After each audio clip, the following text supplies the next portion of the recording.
Uma alegria estar com vocês aqui, agradecer a oportunidade de estar participando desse evento tão importante que é a congregação dos nossos sentimentos e das nossas tarefas como espíritos, né? E esses eventos eles são importantes porque abençoa muito, tira as nossas casas daquela condição de transmissão, está sempre fazendo as mesmas coisas os finais de semana, e a gente se junta e a gente entende que tem tanta coisa acontecendo de forma diferente, com o mesmo objetivo, na tarefa espírita. Então é muito importante, cara, parabéns pela organização, parabéns por essa casa que está recebendo, por Deus estar me recebendo. Eu me sinto muito honrado por poder estar conversando com vocês aqui hoje. E a minha tarefa foi escalada aqui pelo seu Caio para falar sobre a nova ordem social. Mas antes da gente entrar no tema, eu gostaria de fazer uma reflexão prévia com vocês, senão ficaria difícil da gente entrar. Primeiramente, a gente precisa compreender que nós somos seres, nós somos criados para viver em sociedade, nós somos seres sociáveis. Nenhum de nós consegue viver isoladamente. Esse é um princípio criador, estarmos juntos. E essa questão de estar juntos, de conviver, de se relacionar, traz uma necessidade, uma carga evolutiva frequente, uma carga evolutiva necessária para que essa formação de união se estabeleça. Volto a repetir, nenhum de nós é capaz de viver isolado. Ainda que mais aquele que tem a tendência a ser o ermitão, está mais distante, não participar muito das coisas, mas está sempre de forma intensamente ou de alguma relação ligado a alguém, ligado ao meio.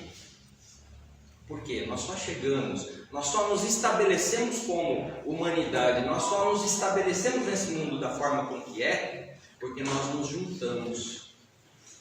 Cada um com a sua habilidade, cada um com a sua inteligência, cada um com a sua vivacidade, faz com que a humanidade e a sociedade como um todo siga adiante, se transforme, evolua.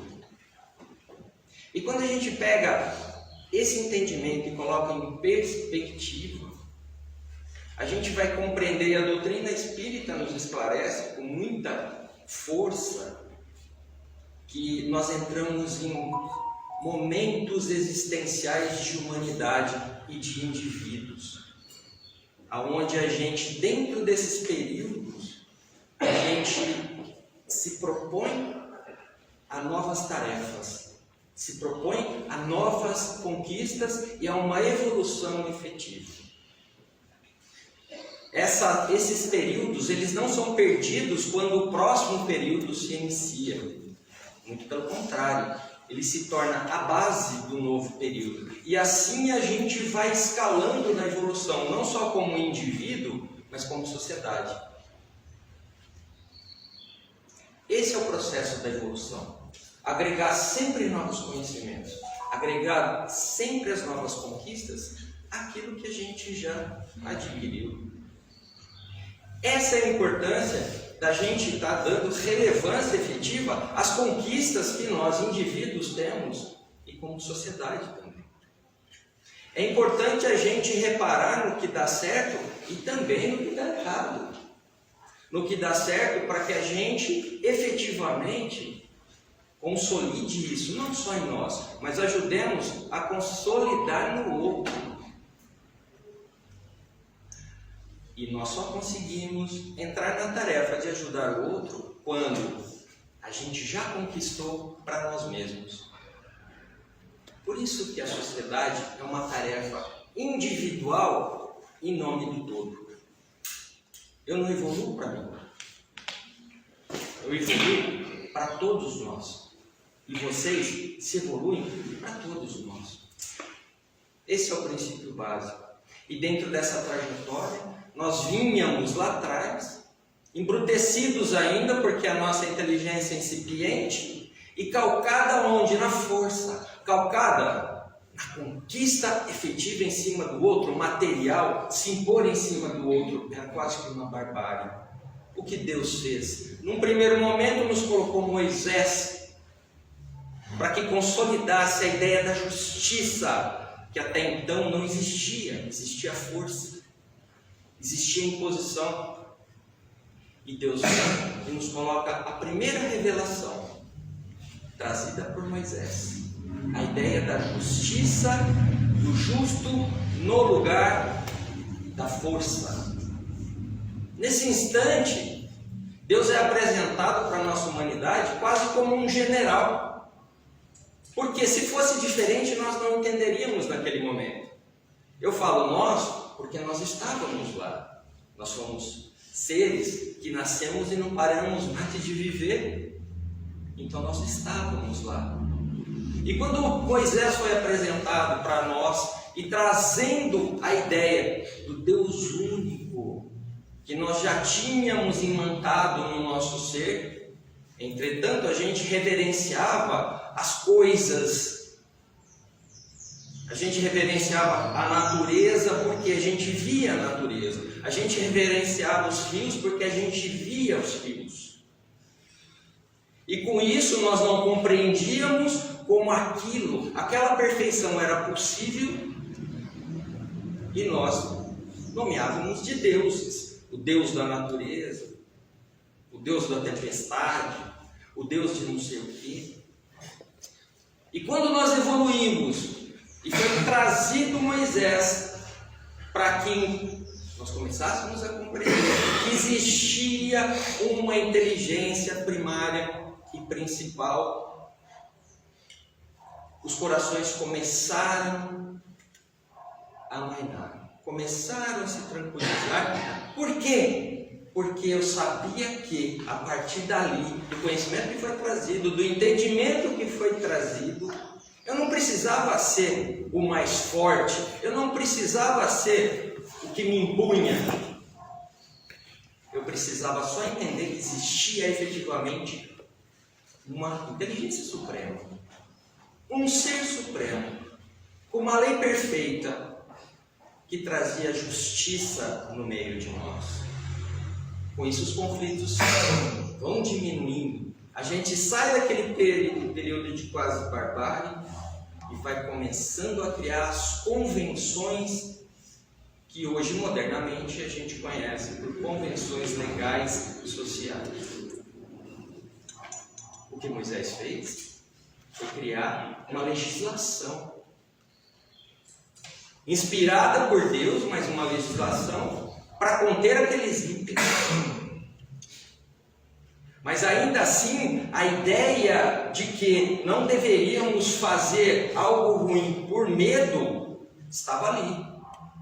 Era o que nos dominava. Era o medo. E não a consciência pura do bem. Devo fazer porque é bom, mas eu não faço porque tenho medo. E muitos de nós ainda hoje assim agimos, ou não. Volto a repetir que isso é importante. Não faço porque tenho medo, ou faço porque é bom?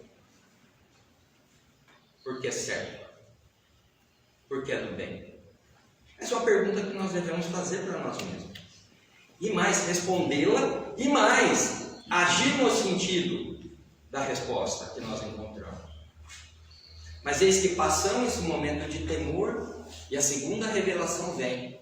Percebam que a primeira é personificada numa pessoa, a segunda se personifica numa pessoa, em Jesus, o Cristo. Ainda precisávamos dessa referência material e física de alguém à frente de alguma coisa, para que entendêssemos o novo estágio, a nova ordem social que naquela época se instaurava com Jesus. Jesus veio dizer que não era mais o olho por olho e dente por dente, e que nós deveríamos compreender melhor que a essência, uma vez que entendêssemos a justiça, deveríamos aplicar o amor. Cristo veio para fazer o quê? Para compor essa obra, trazendo a ideia da justiça e colocando o amor no centro. E o que é o amor? O amor é atitude no bem. É pensar prosperamente. É desejar o bom. O amor é isso. Cristo veio e nos deu essa diretriz. Para quê? Para que a gente pudesse começar cada vez mais nos libertar de gastar a nossa energia com coisas que não deveriam e direcioná-las para o que era importante, que era o amor, agir no bem. Isso nos permitiu que nós evoluíssemos para frente como indivíduos e como sociedade. Começou a se instalar dentro de nós o quê? Uma sociedade que começou a pensar, a trazer a razão para o centro das coisas. Se instalou as religiões organizadas como instituições. E dentro da religião propriamente dita, nascia uma razão que logo depois começou a se imantar como a razão científica. E em determinado momento, essa razão científica, por não concordar com o dogmatismo que se instalou naquele período, se separou da religião e se constituiu como uma instituição própria, a ciência. E ali se polarizou. Ou você acreditava na religião, não estou falando em Deus, não estou falando nada disso, na religião, no dogma, ou você acreditava nas conquistas racionais da ciência. E esse foi um grande problema. Por quê? Essa proposta que Jesus nos trouxe do amor, de pensar sobre as coisas, de ir no sentido do bem, trazia, imantado já, para uma terceira revelação, que nós já vamos falar lá na frente, o quê? A ideia da verdade. A ciência, ela quer a verdade sobre as coisas. E quando um dogma que foi criado em determinado momento, por uma imaturidade nossa ainda, não pode ser contestado quando se revela cientificamente que ele não se sustenta, isso vira um grande problema. Existem os grandes confrontos. E muito nós lutamos nesse meio. Ora do lado da religião, ora do lado da ciência. E essa divisão ainda permanece hoje. Tanto que quase que um dogma dentro da ciência é que o cientista, para não poluir a sua perspectiva sobre a verdade, da busca da verdade, da realidade, ele não pode desenvolver a religiosidade dele. Ele tem que ser cético. Isso se transformou num dogma da ciência. Enquanto o dogma da religião fazia o quê? Não conteste nada que é trazido pelos dogmas da religião. É proibido se contestar. Se você está contestando a igreja, você está contestando o próprio Deus, quando isso não é uma realidade. Deus vai sendo desvelado, vai sendo descortinado aos poucos, de acordo com a nossa evolução. Nós jamais seremos capazes de enxergar completamente Deus, mas nós seremos capazes de estar muito próximo disso, quando nós chegarmos à perfeição. E nós estamos a caminho dela. Nós estamos a caminho dela, nós temos que entender que esse é o nosso processo, ser perfeito. Basta a gente nos dar a grande oportunidade de fazer diferente, e quando for fazer diferente, fazer melhor. É lógico que nós somos confrontados no dia a dia, é lógico que nós sofremos perdas, é lógico que o mundo parece não ser um lugar fácil, e não é. Entretanto, nós temos que ter a fé e a certeza de que há um futuro. E nesse futuro, as coisas serão efetivamente melhores, como vencendo. Mas espera aí, como você pode dizer que nós vivemos hoje num mundo melhor do que ontem? Basta pegar a história. Vamos pegar um troço simples, para que vocês entendam. Antigamente, para nós nos comunicarmos com qualquer que seja, ou era por carta, ou era através de uma ligação, onde a gente tinha que esperar. Muitos aqui, mais jovens, não pegou essa época, eu peguei o final disso. Nós tínhamos que acionar uma central telefônica, aí ela marcava com você, para tal hora, a telefonista ia fazer uma ligação e ia te chamar naquele terminal determinado para você falar. Não era a hora que você queria. Você não conseguia colocar o seu pensamento imediatamente aos outros. Para ir daqui a ali era um transtorno, nós não tínhamos os caminhos, nós não tínhamos os meios. Hoje fala assim, eu vou lá em São Paulo, eu vou resolver um negócio, daqui a pouco eu estou aqui e a gente continua o que estava fazendo. Quando, há não muito tempo atrás, ia até São Paulo, levava 2 dias, 3 dias. Para chegar uma informação, levava meses. E hoje nós temos tudo, na rapidez, na velocidade da luz. Nós podemos conhecer tudo através dos nossos computadores. Nós podemos ter acesso a todo tipo de informação. Nós podemos divulgar as conquistas verdadeiras que a humanidade tem. Mas também elas não dão a possibilidade de de divulgar o mal, se não bem entendido. E nisso nós precisamos ter cuidado. Mas voltando, Cristo veio, Jesus, ainda a personificação de um homem, para nos ensinar que a gente deve raciocinar sobre as coisas. Por quê? O raciocinar nos permite que a gente faça diferente e melhor, que a gente entenda as coisas. E permite que a gente efetivamente possa viver num mundo melhor, como a gente vem vivendo.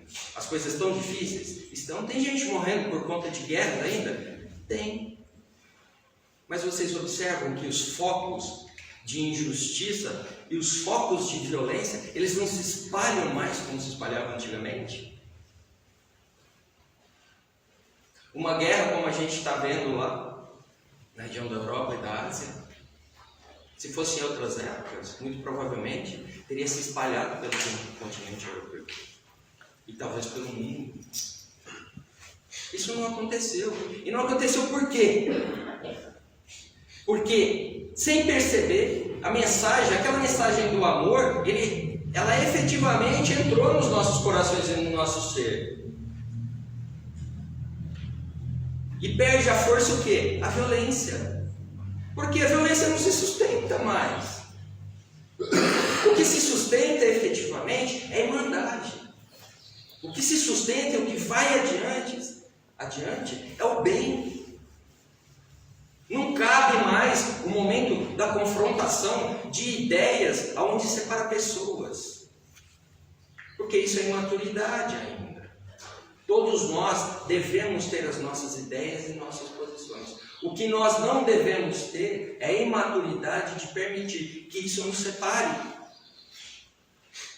Deu para entender? Muito bem. E aí chegamos na terceira revelação. O que Cristo falou lá atrás? Falou, gente, eu vou mandar para vocês o Consolador, que vai lembrá-los de tudo que eu ensinei e muito mais. E essa terceira revelação, o Consolador, não viria mais personificada em alguém. Viria como uma ideia. Porque nós já estávamos prontos para abstrair, para não precisar de alguém nos liderando no sentido da evolução. Nós mesmos, com os conhecimentos que adquirimos até aqui, nós seríamos capazes de, através de um instituto de ensino, nos melhorarmos, conectados a tudo que nós já aprendemos lá atrás. E mais, essa nova revelação, ela faz o quê? Ela permite que a tríplice matriz da humanidade, que é religião, filosofia e ciência, se unisse. Hoje nós falamos em doutrina espírita, mas ela não é efetivamente a revelação. A revelação é o consolador que dá, que nutre esse caminho que nós chamamos de espiritismo. O espiritismo em si, ele não é a personificação de nada, ele é o meio da nova evolução. E cá estamos, hoje, dentro dessa doutrina, estudando através não de alguém que veio e se colocou como líder disso, muito embora Allan Kardec tenha sido o responsável por codificar isso, mas não veio da cabeça dele. Nada veio da cabeça dele. Ele só foi responsável por organizar o que veio da esfera superior. Tanto que os espíritos disseram para ele, falaram, olha, você tem todo o direito de não querer essa missão, que ela vai ser muito árdua. Mas se você não aceitar, haverá outro que fará. Entendem? Não existe a personificação. Não existe o São Allan Kardec. Existe a doutrina, que hoje nós chamamos de espírita. Por quê? Porque se refere ao trans-humano. Não é mais ao corpo. Não é mais ao material. É o espiritual. E nós só estamos nesse caminho há pouco mais de 150 anos. Poderia passar. E nós vamos entrando numa nova etapa da existência com a doutrina espírita, com a revelação que vem através de ensinamento e não mais de uma pessoa. E essa doutrina, ela diz o quê? A fraternidade será a pedra angular da nova ordem social. Imagine, mais o tempo. Pense um pouco. A fraternidade será a pedra angular da nova ordem social. Essa é a nova ordem social que está se estabelecendo no nosso meio e que veio ser entregue pela doutrina não, pela revelação do Consolador, que se materializou através da doutrina. É a fraternidade. E o que é a fraternidade? Frater, irmão. A ideia inicial é de um irmão de sangue. E por que se falar irmão? Muito embora muitas vezes falar assim, nossa, eu não me dou bem com meus irmãos, então isso não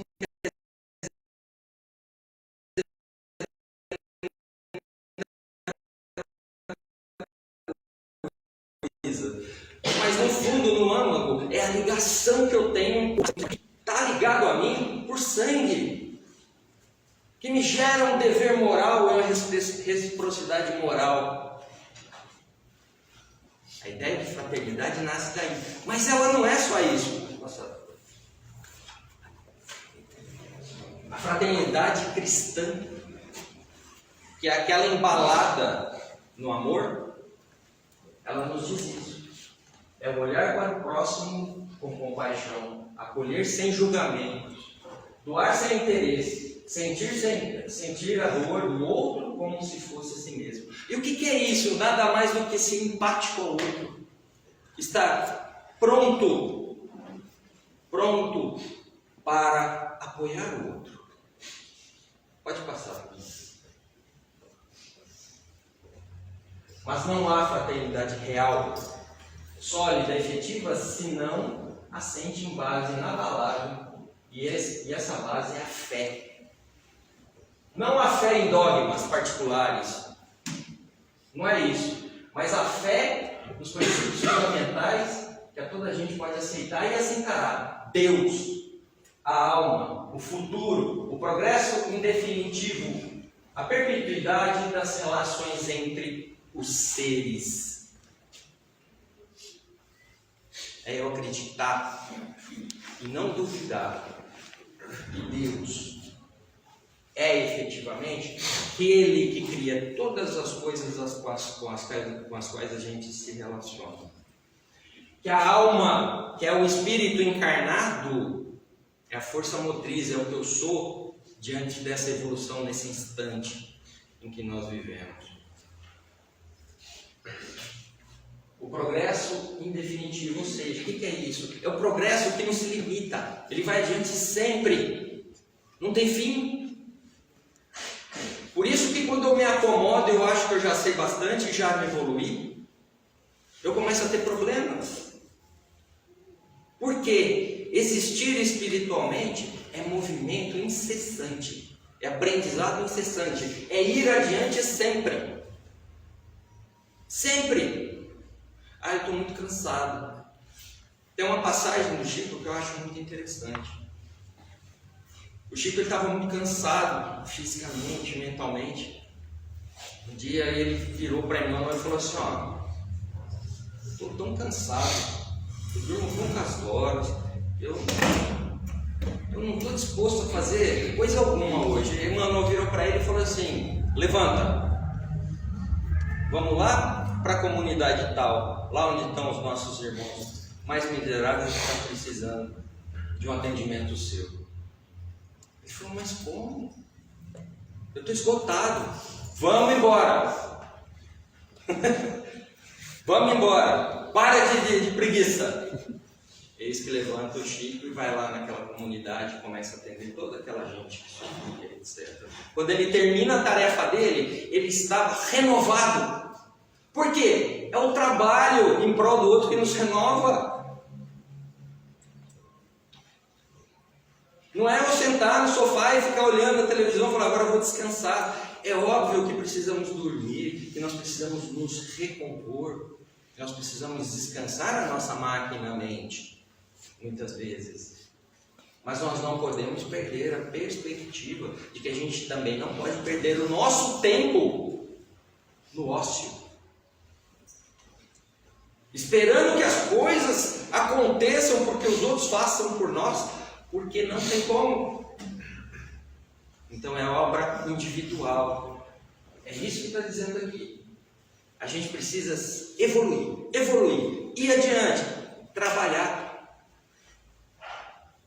se transformar, pegar a tarefa na mão, estudar, se informar, agindo bem. Esse é o caminho. A perpetuidade das relações entre os seres. Isso é um dos pontos mais importantes que a gente precisa, entender.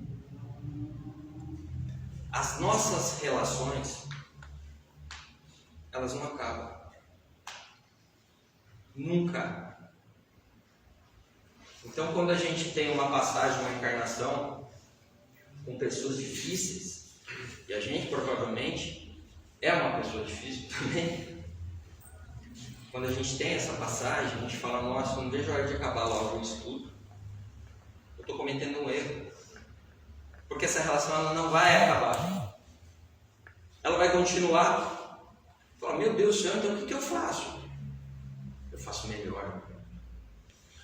Por saber que elas nunca vão acabar, eu vou transformá-la em algo melhor. Ah, mas se o outro não quer, problema dele. O outro é o outro. Eu farei o melhor. E toda vez que eu tiver que agir, eu vou fazer diferente e na minha do bem. Ah, mas o outro não reconhece, o outro não pensa em mim, o outro não... É o outro. Ninguém aprende ouvindo, se aprende através de exemplos. Então não adianta eu ficar dando palestra para o outro em casa, no trabalho, na roda de amigos, se eu não dou o exemplo.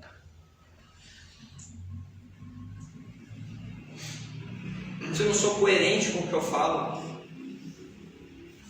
se eu não sou verdadeiro.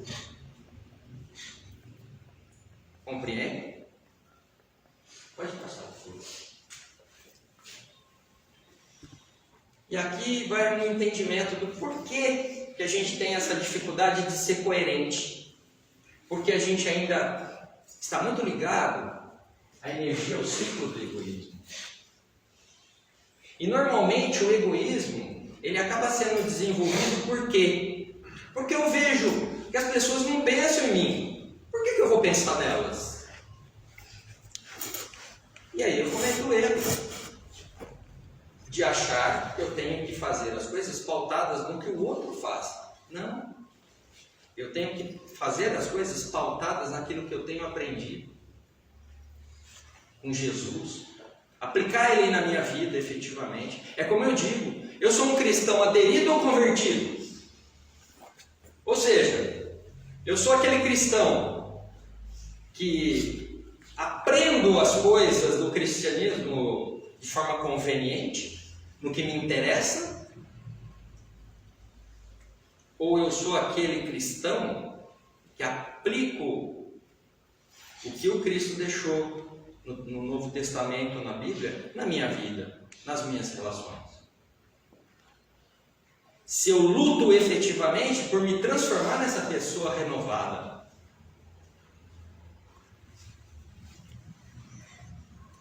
Essa é a grande questão. E muitas vezes nesse movimento de um egoísmo defensivo, eu não vou fazer nada pelo outro, ou eu não quero nem saber, é problema dele, me defendendo justamente daquilo que é errado. Eu só consigo melhorar as coisas e me defender do errado se eu sou certo. Caso contrário, eu vou sofrer as consequências da atitude errada, do pensamento errado. E não tem nada demais, gente, a gente errar. Nós somos seres que estamos evoluindo. Nós somos quase crianças, nós estamos indo para a adolescência espiritual. Nós erramos. O importante é a gente ter a humildade de olhar para nós mesmos e reconhecer que erramos. E viver bem, você sabe o que é? Não é ter muita coisa, não é ter várias casas, vários carros.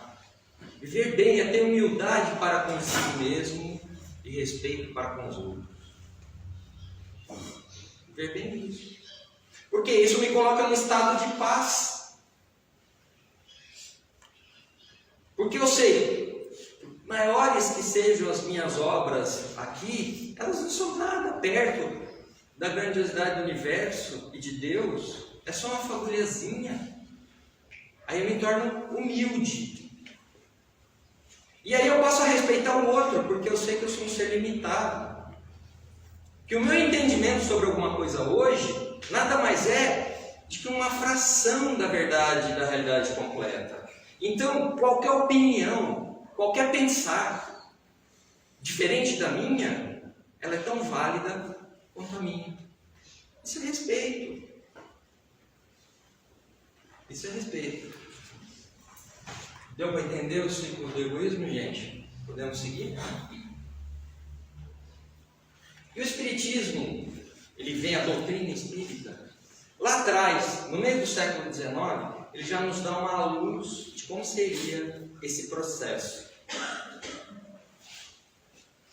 O Consolador falou, vai começar uma fase que é curiosidade.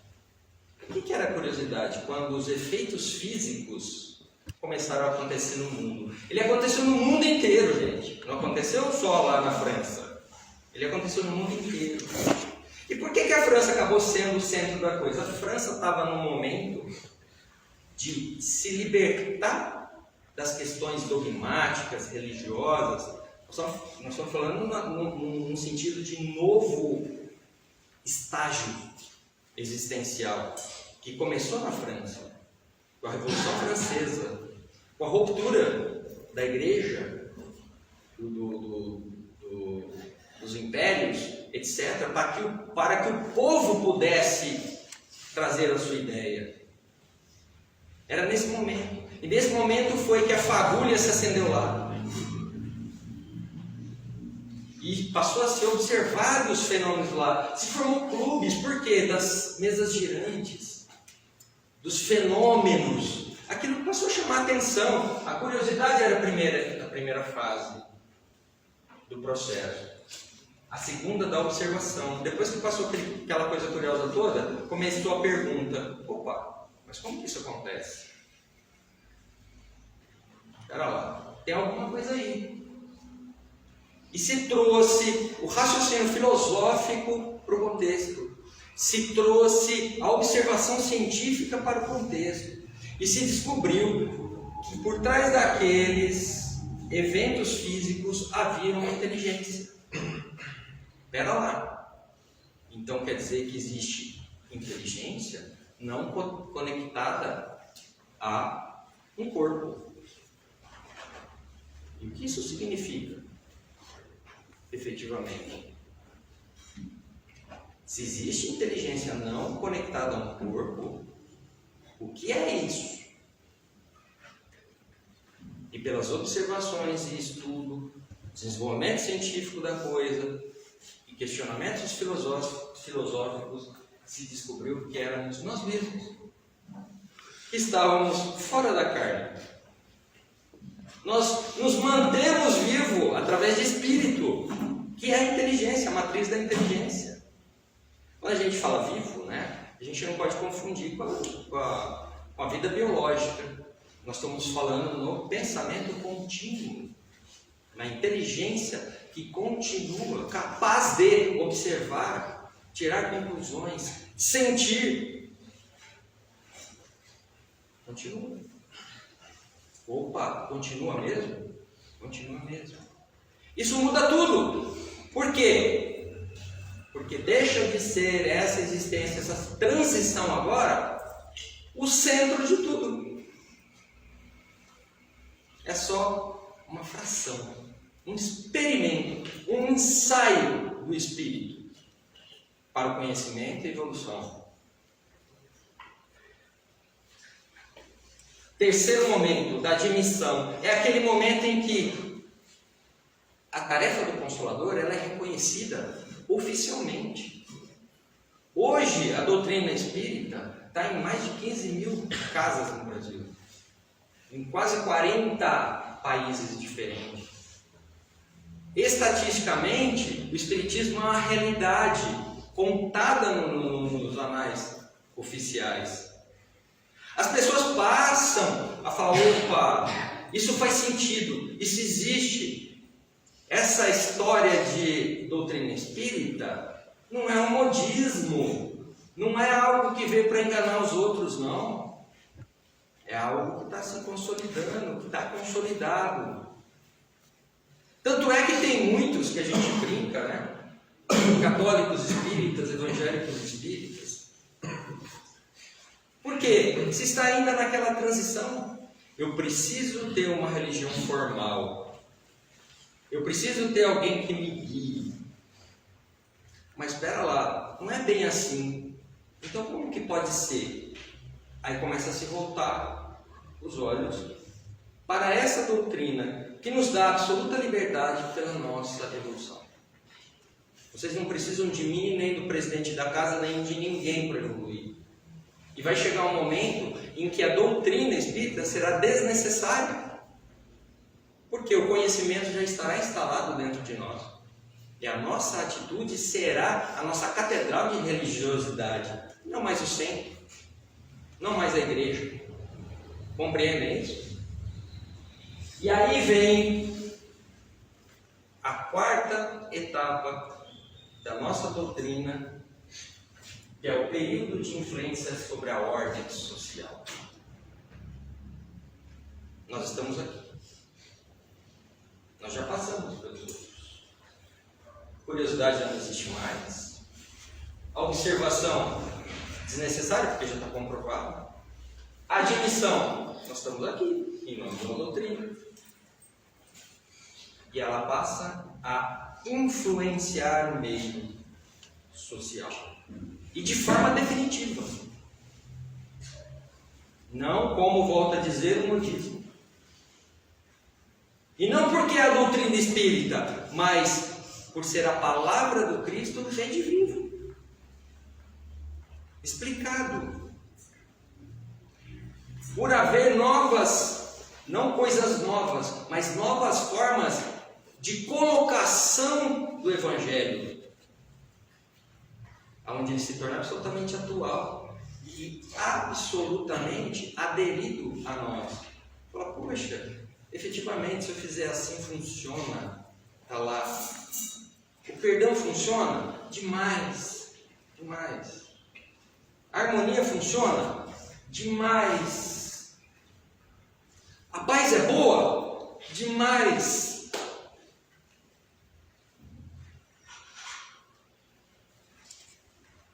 Sob a influência dessas ideias, a humanidade conquistará um novo perfil moral. Evoluir é crescer moralmente. Não é nada além disso. Todo mundo acha que evoluir, que evoluir. Como é evoluir? É crescer moralmente. E o que é crescer moralmente? É fazer as coisas cada vez mais justas, cada vez mais boas, ser cada vez mais verdadeiro, sem ser arrogante, sem impor, só ser verdadeiro. Mesmo que toda aquela parcela de conhecimento que eu tenho não me entrega a verdade completa, mas eu sei que eu estou um pouco mais adiante com a verdade, quando ela produz o bem. Compreende? O bem é a medida. Se ele se afasta do bem, é que não está funcionando. O bem é a medida. É a chegada a hora em que a gente será capaz de fazer o bem sem pensar se é bom ou não. Simplesmente se torna natural. Hoje a gente tem que pensar um pouquinho. Às vezes a gente tem que brigar, né? Precisa lutar para fazer o bem. É chegada a hora de que o bem será natural, a ação natural do negócio. Essa influência é desde já individual. Ela começa como o exemplo individual, no meio da minha família, no meio do meu trabalho, no meio dos meus amigos. Para depois as pessoas começarem a compreender e falar, opa, efetivamente, sem imposição, efetivamente pode ser e deve ser diferente. Pode e deve. Mesmo porque, quando eu observo algo acontecendo e julgo que ele está sendo injusto, muitas vezes é a minha imaturidade de não entender aquele processo que está instalado. E que a minha imaturidade não me permite entender que aquilo não que seja o que tem que ser o melhor de tudo, mas é o passo próximo melhor para a sociedade, para as estruturas, para mim. Tá bem? Mais tarde ela agirá sobre as massas para a felicidade geral, porque isso contamina.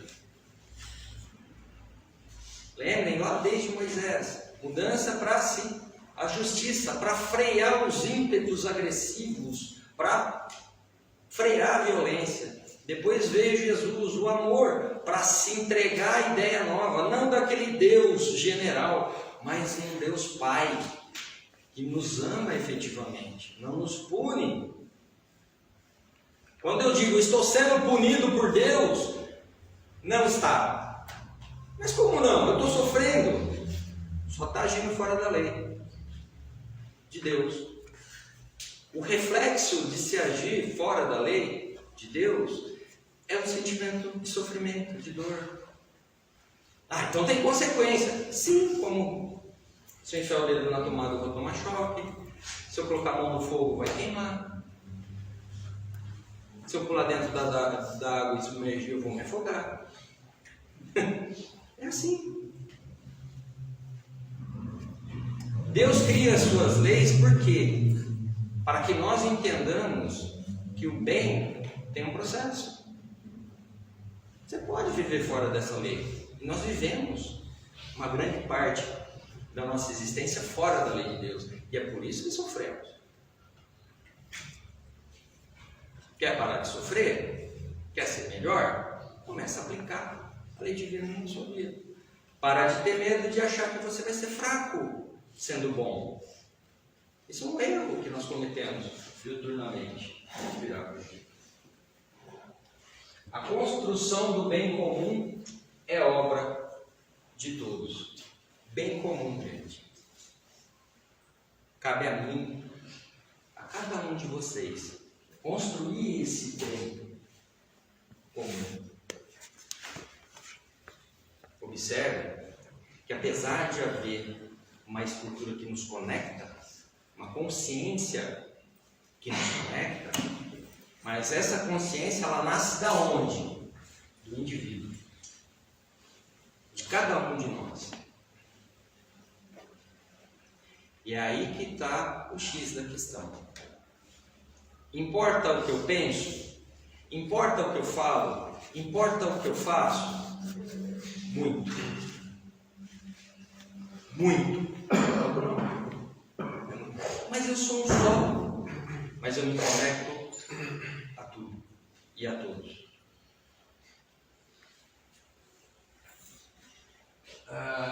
Todos necessitamos trabalhar no sentido de aprender e construir, auxiliando os companheiros esclarecidos para que tornem cada vez mais fiéis à execução dos compromissos nobiliantes que abraçam.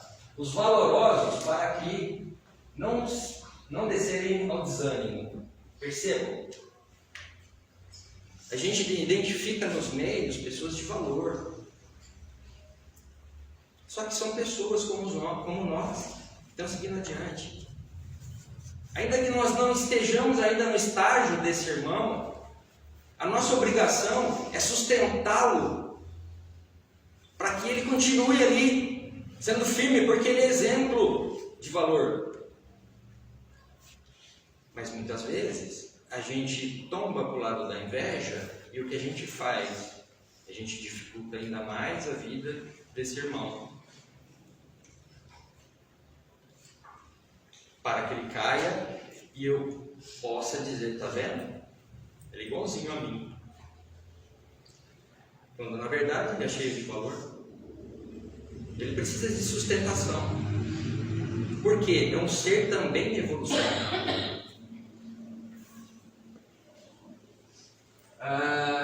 Os retos para que não se transviem. Ou seja, aquele que está lutando para fazer as coisas certas, a gente deve aderir a eles para que eles confirmem isso. E não criar oportunidade para que ele caia. Porque, ainda que seja uma pessoa que esteja no caminho do resto do bem, ele está em evolução ainda. Ele tem as dúvidas dele, eles têm as fraquezas deles.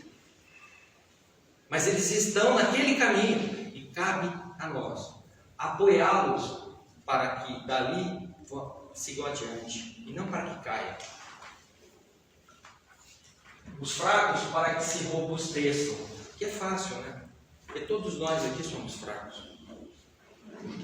E quando nós sabemos que precisamos do outro para nos fortalecer, quando nós sabemos que nós precisamos ouvir aquilo que é necessário, o exemplo necessário. Os desequilibrados, os tristes para que se consolem, é óbvio. Os caídos para que se reergam. Os desequilibrados para que se recomponham. Os grandes devedores para que se descubram a trilha da solução aos problemas que se oneram. E em grande parte a gente está aqui, né? Os grandes devedores. Cada qual com suas dívidas. Cada qual com seus melhoramentos. Daí que eu digo, vamos olhar para nós mesmos com humildade. O meu avanço não é algo ao qual eu devo enaltecer. O meu avanço é algo com o qual eu devo gerar um compromisso comigo mesmo do entendimento de que tem muito ainda a ser feito. Muito. E que o outro, no estágio onde ele está, no momento em que ele está, na condição que ele está, é o processo dele. Na verdade, o processo dele e o meu é o mesmo. Só que as realidades são diferentes. Os momentos de evolução são diferentes. Tá bem? A gente deve contribuir com o outro para que a solução melhor para as questões da vida do outro seja pelo caminho do bem. Nós cometemos um erro muitas vezes de querer ajudar aquele que não pede ajuda. Isso é arrogância. A gente só ajuda quando o outro pede. Nesse momento, eu tenho que estar disponível para quê? Para agir em função desse irmão. Para ir na direção dele. Para contribuir pelo bem. Não ser conveniente com as coisas. Ou seja, ele vem, me busca, fala um monte de bobagem e eu, para ficar amigo dele, concordo com ele. Convenientemente, eu digo o que ele quer ouvir. Fortaleço o erro dele. Eu estou sendo bom? Eu estou fazendo bem?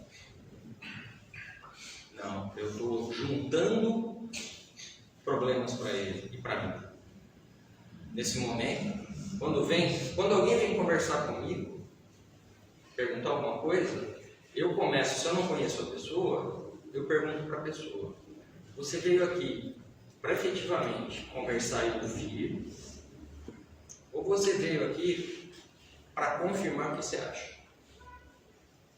Se for para confirmar o que você acha, não há necessidade da gente conversar, porque você não está aberto a novas perspectivas. Então, tenho que fazer, eu não vou perder meu tempo e minha energia com isso. Se você está me buscando e está aberto a ouvir, vamos conversar. Só que já parta do princípio que muito provavelmente o que eu vou dizer a você pode não ser, com frequência, não é o que você gostaria de ouvir. E a partir daí, a gente contribui com o outro para que a gente possa encontrar uma terceira forma de enxergar aquilo. Porque eu vou aprender com ele pela forma dele enxergar. E ele vai aprender comigo pela minha forma de enxergar. E aí nós dois de lá saímos com uma nova forma de entender a questão, que não era nem minha, era dele, mas eu aprendi com isso. Isso é uma beleza. Eu acho que tem um último. E para finalizar, a perspectiva, né? Assim é que vemos fundar-se uma imensidade de instituições protetoras. Aqui nós estamos falando do que está acontecendo no nosso meio. Essa nova ordem social que é estabelecida na fraternidade faz com que a gente enxergue um monte de ONG sendo instalada, ONG de proteção animal, a mudança da legislação, a mudança da visão da lei penal com relação à aplicação da própria lei. Algumas coisas que a gente identifica como perniciosa ou enfraquecimento institucional, muitas vezes, por conta de entendimentos legais diferentes que são mais brancos, na verdade, é a conexão com o que está acontecendo no mundo. Ou seja, o abrandamento para que se resgate o irmão e não o puna. A última saída é a punição, pelo nosso entendimento. Que seja, entretanto, antes tem que vir o resgate dele. É dentro desse contexto que ainda parece meio desequilibrado para nós, que as coisas estão caminhando, que as coisas estão seguindo, e não tem volta. As questões de gênero que estão se instalando no mundo, nada mais é, a questão de gênero que está se instalando no mundo, gente, nada mais é de que a sinalização de que o sexo físico não importa. Por quê? Que não importa. Isso vai precisar de uma abertura mental da gente. Nós somos seres espirituais. Importa o sexo do espírito? Se é masculino, se é feminino? Então por que a gente dá tanto peso nisso? Quando a gente está encarnado? A gente tem que respeitar. Ah, mas aí como que seria a procriação? Como que seria isso? A procriação é a base única de tudo? Ou ela aconteceria independente dessa questão? Ela acontece independente dessa questão. Porque a questão de gênero sempre existiu. Só que agora ela está sendo vista. Então, independente do que a gente ache, e para mim foi muito difícil mudar isso na minha cabeça. Porque eu não compreendia. Mas hoje eu sou capaz de enxergar o quê? Que é uma grande hipocrisia da nossa parte, a gente contestar determinadas coisas que não tem razão de ser. Para o espírito, riqueza, o espírito tem algum valor? Somente como instrumento de prova, de aprendizado, mas efetivo de existência, ela não tem, é como a pobreza, como a miséria, é exatamente igual para o espírito. Vocês compreendem isso? Olha no estágio em que nós estamos entrando, nós estamos progredindo. Então é o momento de nós fazermos o quê? Entender que a regeneração está em processo. Até 2057, esse processo de transição de prova e expiação para regeneração estará estabelecido. A transição. A regeneração vai ficar por um bom tempo depois. E nessa transição, nós somos os obreiros de última hora. Para que entendamos quais os valores verdadeiros. Porque o Espiritismo veio trazer. Moisés trouxe a justiça, Jesus trouxe o amor, o Consolador trouxe o que? A verdade. A verdade está no momento do que? A gente enxergar as coisas como elas são efetivamente. Para que nós possamos continuar reencarnando nessa orbe, junto com a nossa humanidade, com o fim de uma progressão, de uma evolução individual e coletiva, no sentido do bem maior. A fraternidade, essa união com o próximo, de uma forma desapegada, de uma forma incondicional de amar, uma forma de prosperar juntamente, é a nova ordem social. E isso nós temos que aplicar dentro das nossas casas, nos nossos trabalhos, nos centros espíritas, porque muito embora muitas vezes a gente está numa casa espírita ou numa casa religiosa, e a gente se afasta disso. Quantas vezes a gente não vê ser dito uma coisa nas reuniões espíritas e depois na administração a incoerência. E essa incoerência afasta, porque ela cria dúvida. Compreende? A gente precisa ser coerente e vamos seguir nesse caminho. É a fraternidade, um passinho de cada vez, gente. Não precisa ser aquela coisa louca. Ah, se eu não consigo agora, eu não vou conseguir mais. Consegue, se propõe. E vocês vão vendo, todos nós vamos vendo que essa felicidade aumenta. E daí a pouco, a gente, seres imperfeitos, a gente já vai estar bem melhor, em condições de pelo menos continuar na Terra regenerável. Junto com os nossos irmãos que hoje estão lutando aqui para continuar. E não vamos precisar ser exilados por algum canto aí e começar um processo novo de depuração. Então fica o convite para o entendimento do novo momento em que nós estamos. Transição, e a transição tem prazo. 2057 encerra o prazo de transição. E nós estamos aqui. Olha o nosso momento. Nós estamos aqui encarnados nesse momento. E por tudo quanto eu disse, vamos trazer para dentro da gente a força que a gente tem para fazer o melhor. Vamos parar de achar que as nossas posições são as mais certas e as mais verdadeiras. Vamos respeitar efetivamente o ponto de vista do outro. Porque, como a própria palavra diz, ponto de vista é só um ponto diante do mar de realidade. E vamos adiante com fé, gente. Não vamos ficar, não, vamos com fé, vamos com vontade, vamos fazer diferente. Mas eu estou sofrendo muito. Sim, está sofrendo porque está errando. Reconhece o erro, vamos dar outro passo, vamos seguir adiante, vamos fazer diferente. Eu estou cansado. Tá bom, Emmanuel já falou que tem que fazer quando está cansado. Trabalhe em prol do próximo, que você se reergue. E não ficar se lamentando lá, preciso tomar remédio para melhorar. Não precisa de Deus no coração, precisa de Jesus. E eu digo mais para vocês, e aqui eu dou um testemunho. No prazo de 6 meses, nós perdemos o pai e a mãe em casa. Prazo de 6 meses. Não deu tempo de respirar.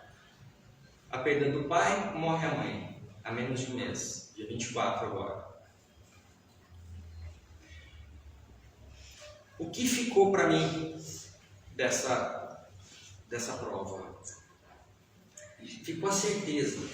Porque enquanto ela desencarnava no hospital, eu estive com ela. De madrugada. Acordei, não estava nem na minha terra natal, ainda estava em direção lá, tinha parado para dormir. Ela desencarnou, eu estive com ela. Tivemos uma conversa amena, onde a preocupação da minha mãe era que ela estivesse errada conosco em algum ponto.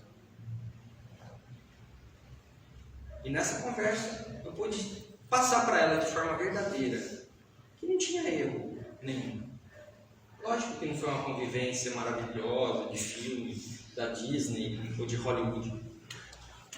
Teve muitos conflitos, muitos atritos. Entretanto, ficou o amor. Ficou o sentimento sincero. E que naquele momento em que ela se preparava para o desencarne, eu tive a bênção de poder estar com ela. De dizer para ela que eu a amava profundamente, ela podia sentir isso dentro do meu coração.